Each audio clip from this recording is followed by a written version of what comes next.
اعوذ باللہ من الشیطان الرجیم بسم اللہ الرحمن الرحیم وبک نستعین اما بعد۔ محترم حضرات، اسلام آخری آسمانی مذہب ہے۔ قیامت تک کوئی اور مذہب آنے والا نہیں ہے۔ اسلام کا ہر مسئلہ یا تو قرآن و سنت سے ثابت ہے یا اجماع امت سے۔ قیاس نصوص میں غور و فکر کرنے میں یا اشارۃ النص میں کہیں کہیں اقتضاء النص سے بھی مسئلہ سمجھنے میں مدد ملتی ہے۔ اس کے علاوہ بھی اصول نے جو علماء اصول نے کتابوں میں لکھی ہے، نئے مسائل کے حل میں پرانے مسائل کو نظیر بنا کر بھی استدلال کا استناس کیا جاتا ہے۔ غرض یہ کہ اسلام کا ہر مسئلہ کسی نہ کسی دلیل سے ثابت ہے۔ باطل طاقتوں نے اسلام کا لبادہ اوڑھ کر شکوک و شبہات پھیلانا شروع کر دیا۔ ہر مسئلہ کے لیے صریح آیت یا صریح حدیث کو ضروری قرار دے دیا۔ سنت، آثار صحابہ اور اجماع کی ان کے نزدیک کوئی حیثیت نہ رہی۔ دھیرے دھیرے ان کی بے اصولی نے اصول کا جامہ پہن لیا۔ پھر فقہ اور اصول فقہ کا مذاق کیا جانے لگا۔ فقہائے کرام کو محرف دین بتایا جانے لگا۔ ان کا ہر عامی آدمی مستحیل ہو گیا اور یہ فتنہ ہماگیر بن گیا۔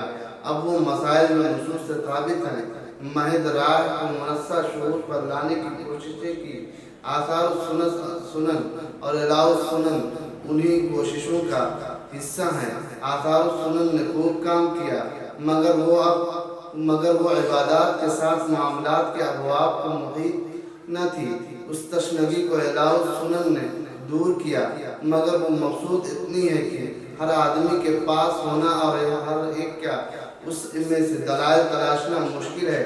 اس لیے ایک ایسی کتاب کی ضرورت محسوس کی جا رہی تھی جس میں جامعیت اور اختصاص دونوں پہلوؤں کا لحاظ کیا گیا۔ چنانچہ دارالعلوم دیوبند کا مایہ ناز فرزند شرعی علوم کے ساتھ عربی زبان و ادب پر بے مثال قدرت رکھنے والی شخصیت حضرت اقدس مولانا محمد عارف اجمل قاسمی مبارک پوری مدد ذلہ العالی نے اس ضرورت کو جامعہ اسلامیہ مدینہ منورہ میں پڑھنے کے دوران محسوس کیا اور اکابر اساتذہ سے مشورہ کے بعد مردانہ وار کام میں لگ گئے۔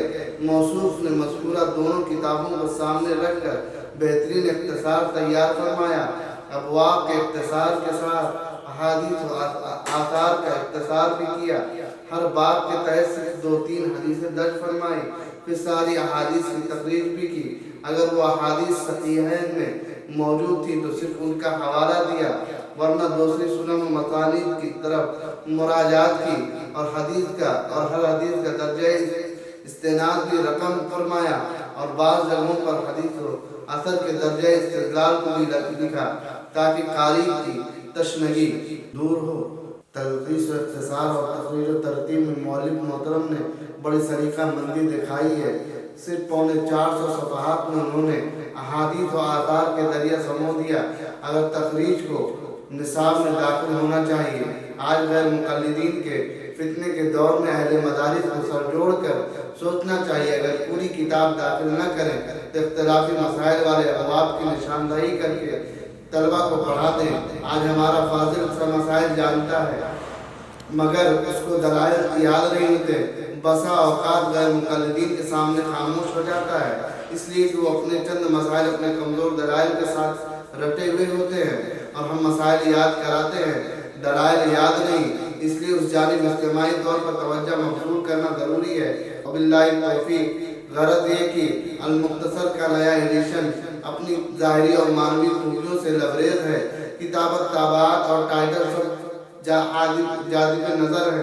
اللہ رب العالمین اس قبولیت عامہ اور تامہ نصیب فرمائے۔ وما علینا الا البلاغ۔